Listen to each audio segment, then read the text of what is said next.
Good morning girls. आज मैं आपको राजनीतिक विकास टॉपिक के बारे में बताने जा रही हूँ।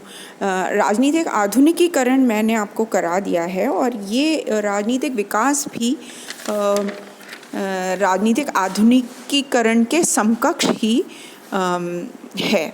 तो विभिन्न पश्चिमी विचारकों ने राजनीतिक विकास की जो परिभाषा दी है उसमें लुसियन पाए और आमंड एंड पोवेल, इनकी जो परिभाषाएं हैं वो सबसे महत्वपूर्ण हैं। और मैं आपको लुसियन पाए की जो पुस्तक है एस्पेक्ट्स ऑफ पॉलिटिकल डेवलपमेंट, उसमें उन्होंने राजनीतिक विकास की बहुत अच्छी परिभाषा दी है। और उन्होंने कहा है कि राजनीतिक विकास संस्कृति का विसरण और जीवन के पुराने प्रतिमानों को नई मांगों के अनुकूल बनाने, उन्हें उनके साथ मिलाने या उनके साथ सामंजस्य बैठाना है।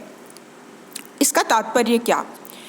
यही इसका अर्थ है कि जो हमारे पुराने मूल्य हैं क्या वे सही हैं? यदि उनमें कुछ परिवर्तन की ज़रूरत है तो उनमें परिवर्तन करना, और यदि कुछ घटा के कुछ जोड़ना है तो वो कार्य करके सामंजस्य बिठा के जो बदलती हुई परिस्थितियां हैं समय के अनुसार, उनके अनुसार उनको बदल के और फिर आगे बढ़ना।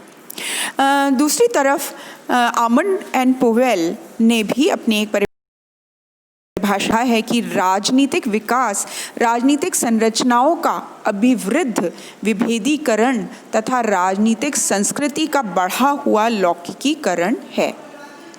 इसमें उसने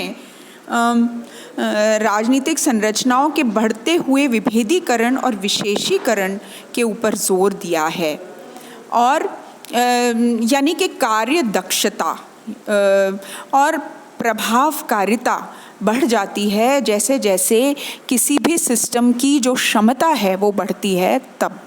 तो इसी चीज़ को उन्होंने अपने इस परिभाषा में शामिल किया है। अब हम राजनीतिक विकास की प्रकृति के बारे में बात करते हैं। तो लुसियन पाए ने अपनी कुछ 10 प्रवृत्तियां बताई हैं राजनीतिक विकास की। पहली प्रवृत्ति का क्या है? आर्थिक विकास की राजनीतिक पूर्व शर्त के रूप में राजनीतिक विकास, यानी यदि आर्थिक उन्नति, प्रगति और समृद्धि हुई है किसी देश में तो वह वो राजनीतिक विकास का परिचायक है। दूसरा है औद्योगिक समाजों की विशेष राजनीति के रूप में राजनीतिक विकास। रस्टीव ने ये कहा है कि राजनीतिक विकास और आर्थिक विकास दोनों ही परस्पर संबंध रखते हैं और इन दोनों का मिला जुला जो स्वरूप है उसी को राजनीतिक विकास समझा जाए।